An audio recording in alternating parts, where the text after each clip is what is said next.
The Batman was amazing on the big screen, but I noticed right at the credits that some people did not enjoy it as much as I did. I hear different complaints about Batman himself, that we did not see the billionaire playboy Bruce Wayne charming the elite.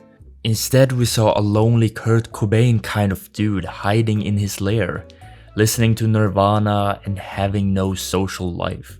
I liked seeing this though, due to it being his first years as Batman, and that he eventually have to put on the mask, the Bruce Wayne mask. Lately I heard people saying like, this Batman is afraid of heights due to this scene.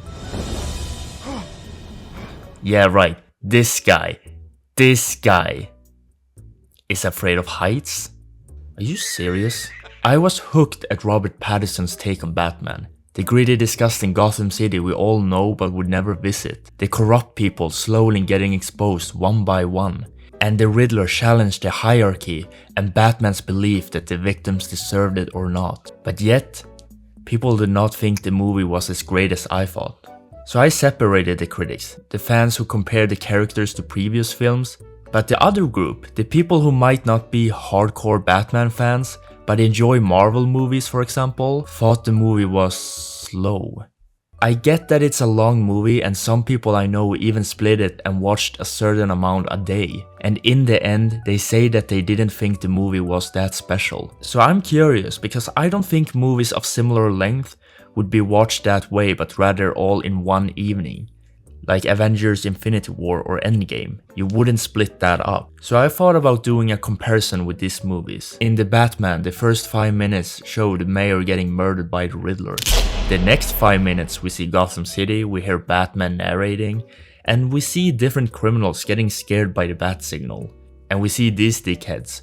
Then after 10 minutes, Batman shows up on the screen. In Avengers Infinity War, we see Hulk getting beaten by Thanos. Loki is killed, Thanos already got another stone, and Hulk is sent to Earth where he warns Stephen Strange about Thanos. In The Batman, we watch Batman fighting the gang and walk into the crime scene where the mayor is. It's slow and takes its time showing the results of Riddler's murder. A riddle is given to Batman, and they are told to leave.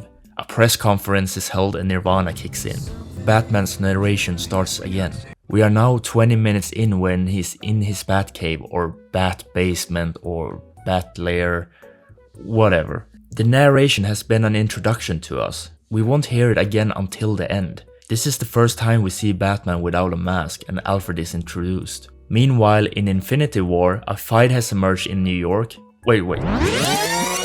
After Hulk landed on Earth, Tony and Pepper had a run and talk about Tony's dream where they had a kid. 1 minute and 20 seconds later, Doctor Strange shows up and asks for Tony. Tony learns about the Infinity Stones, Thanos, and tells Banner that he and Captain America had some issues. Right after, 17 minutes in, New York is under attack and this goes on for around 10 minutes. Spider-Man shows up and helps, Strange is captured, Spider-Man is on the ship flying away into space, Tony is right behind and they break into the ship. Meanwhile, Bruce argued with Alfred, gets help solving his riddle, and goes out with Gordon to find his next clue. Now, before I even continue, it might be unfair to have Infinity War as a comparison.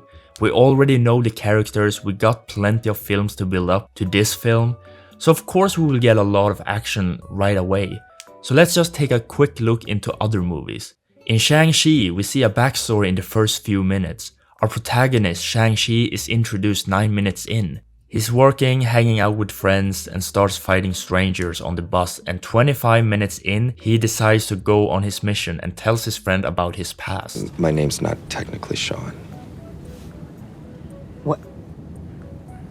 What is it? I'm Batman. In Multiverse of Madness, another Doctor Strange fights a monster and sends America Chavez to our reality, where Doctor Strange is watching the woman he loves getting married to someone else. New York is attacked by a monster, Strange kills the monster and meets America, who tells him about what's going on in the multiverse. They agree to protect her and Strange pays a visit to Wanda and asks for her help. She slips up and reveals that she's behind things and wants Strange to hand over America Chavez. And the scene right after, 25 minutes in, shows the battle between Wanda and Strange. To be honest, these comparisons could go on forever. I think the latest Marvel movies need to have fast pacing. It's usually short interactions followed up by action-packed scenes. A lot happens every 5 minutes. The Batman takes its time with its scenes. It's not rushed, it relies on what our protagonist sees, analyzing each behavior from people around him. And when we finally reach the climax where the Riddler is captured by the police, it's 40 minutes left of the film. Batman is asked to visit the Riddler in Arkham. It's not rushed, it's slow. Riddler admires Batman, and Batman breaks his belief. What? This is all in your head. You're sick. Twisted. How can you say that? And finally, Riddler snaps and hints about what will happen. Batman realizes, just like us, that something is about to happen. You mean you didn't figure it out? Batman is back at Riddler's apartment and finds out about his plan to bring Gotham down. Batman fights the Discourse dudes, saves the people of Gotham, and says goodbye to Selina. Even when they both drive away, it goes on for over a minute, slowly saying goodbye to us and rolling the end credits. No after credit scene, nothing. Now, should I even compare it to Marvel films? How about The Dark Knight? It opens up with a robbery, a 5-minute long scene. We see Gordon next to the bat signal. Batman is introduced 9 minutes in, fighting criminals and Scarecrow from the previous film.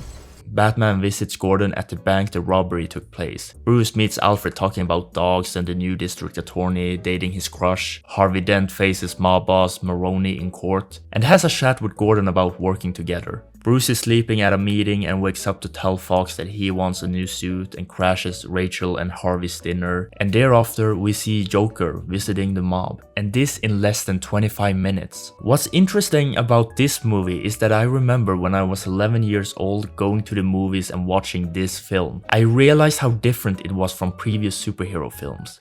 When Joker is locked up by the police, there is still 1 hour left of the movie. Almost similar to Batman when Batman interrogates Riddler and it's 40 minutes left. The last 40 minutes is the entire climax, but in The Dark Knight a lot happens after Joker is locked up. Rachel dies in the explosion, Harvey loses half of his face, Joker grabs Lau and escapes and later on burns him up with all the money he gained. He also gives a call telling that he will blow up a hospital. If Coleman Reese isn't dead in 60 minutes, then I blow up a hospital. Which he does after he talked to Harvey for a while. Harvey meets Maroney and kills his driver, which probably killed Maroney. Joker has a final plan to force Gotham citizens to blow up each other on different boats. Batman tells Fox that he can spy on everyone and finally catches the Joker. After fighting nurses and saving clowns, along with fighting some SWAT teams, then he fights the Joker and wins. And then meets up with Harvey, Gordon and his family. You probably remember everything that happens next, right?